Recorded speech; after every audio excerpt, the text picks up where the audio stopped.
precedent. So he's now going soft and he's trying to belong. Hence, he's doing what he's doing and he's trying to explain the reason why. That's to show that probably we do not see ourselves as one. Well, let me say that all the protests, all the agitations you're seeing Nigerian over, like I said, they are results of manifestation of marginalization, manifestation of injustice, manifestation of poverty. And it is everywhere in Nigeria. You just have the Yoruba nation agitators who submitted letter to the Prime Minister of Britain that they want a separate country. You can see that Boko Haram route. What I want to find out from you is why is Mr. Obi's statement of congratulations to General Gowon hitting up the polity is the big question. If we see ourselves as one Nigeria. Well, you should be prepared to ask Obi that when you see him. I've always said that it is good for a leader to always think before he talks. In other words, before you make a statement, it must be a statement you have thought through, and you should be able to stand by it. You should not be, a fair weather kind of leader that when they push you this side, you will explain. When they push you this side, you will explain. You should be able to articulate your view at any point and stand by it. However, like I said, no human being is infallible. He does not need to explain if he is sure what he's saying, that he believes in it. But if he needed to explain and he explained, then you should hold him responsible for his own actions and for his own words. Let me tell you something. I believe in unity of Nigeria. I believe General Gowon made a whole lot of mistakes because he himself prevaricated on a lot of things that would have prevented the war, even when they were by his own initiation.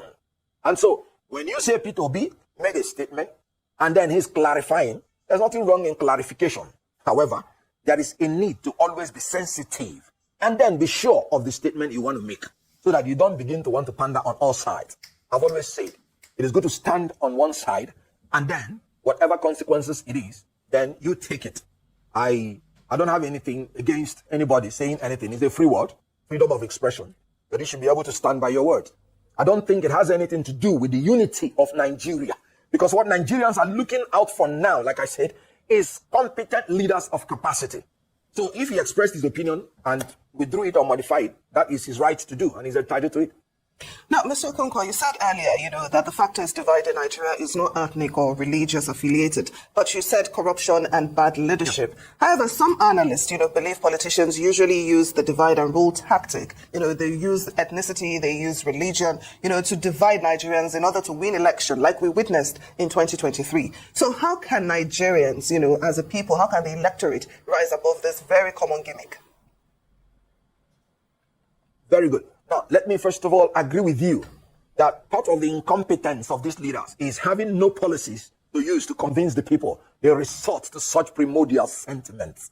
And that's why I'm saying that it is no longer part of our problem. Why am I saying that? The president threw up all the ethnic cards, a Miloko, and I don't know how to speak all this, so let me not speak the one that will nail me here. But I always hear of Yoruba Rono, I don't even know what it means. However, after doing all these things, he lost his state. After saying Muslim ticket, he did not even impress anybody. He still had the least votes as in relative to the opposition. So they exploit that tendency, but Nigerians have outgrown that. They win by rigging. They win by electoral violence, manipulation, and corruption. They don't win anymore by ethnic sentiments and religious fanaticism. That's what I'm saying.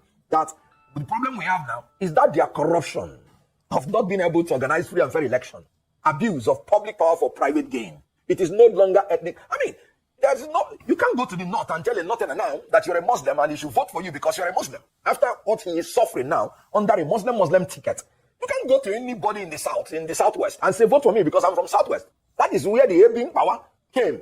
So I agree with you that some of these leaders, because they don't have anything, any policy to show to the people, they try to exploit such primordial sentiments. But they are fading away, even as these incompetent and corrupt leaders are fading away out of the hemisphere of Nigeria. Nigerians must rise in the interest of a united Nigeria, for the sake of the black man, for the sake of Africa, and for the sake of all of us, knowing that our diversity is our strength, knowing that united we stand, knowing that we will achieve economy of scale if we are together. Let me give you an example. If this country is divided into 6, what it means is that each of those 6 must have their own army, air force, navy, police differently, meaning it will cost us 6 times to govern Nigeria, what is causing us now once. Do you think the British, they are not wise when they amalgamated the South and the North? They did not tell us that the reason is so that they will achieve lesser cost of governance. And it has nothing to do with trying to make us to live together. We should take advantage of that. Take advantage of economy of scale. Take advantage that when we live together under rule of law, there is no challenge we will not overcome. We are building a more progressive and perfect union as we go on. It is a process. It's not an incident. Building a more perfect union. Even United States, they are still progressing in building their union. So whatever challenges we have, every Nigerian should know that it's surmountable and should not always be thinking about dividing Nigeria and separating Nigeria. We are a united nation, indissoluble and indissolvable under God. And we should move on in that capacity.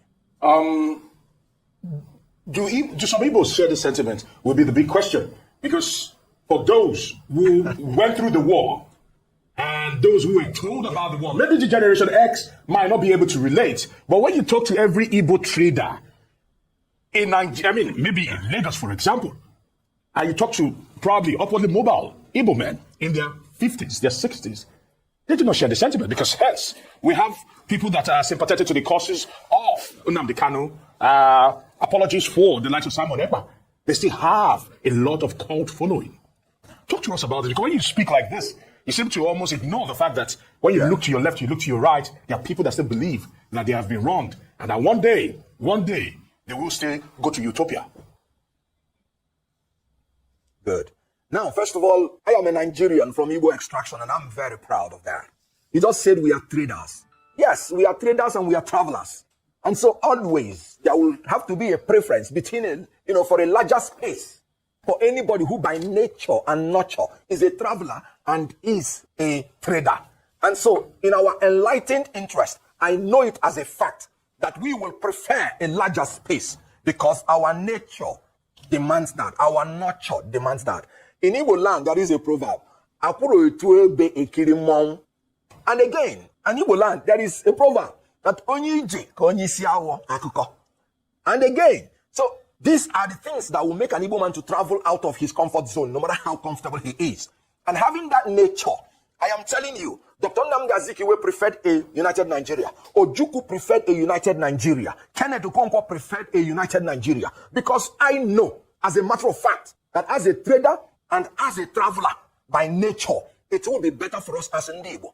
Ndibo are agents of development, and they go about carrying development to anywhere they go to. I recall what Buma Mawa said when we were in a presidential campaign. Buma Mawa stood on a pulpit and said the only true Nigerians who believe in Nigeria, they are Ndibo. Because everywhere you will see them. And when you see them, they build their homes there and they live there and develop there. It was quite unfortunate that before 1966, our quest for developing anywhere we stay was manipulated and misconstrued to be a quest for domination. I am happy it's no longer in the minds of Nigerians to think in that pattern and in that formula. Because I remember one where the man Igbo that man that rise.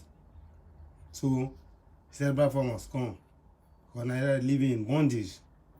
Thank you, God bless.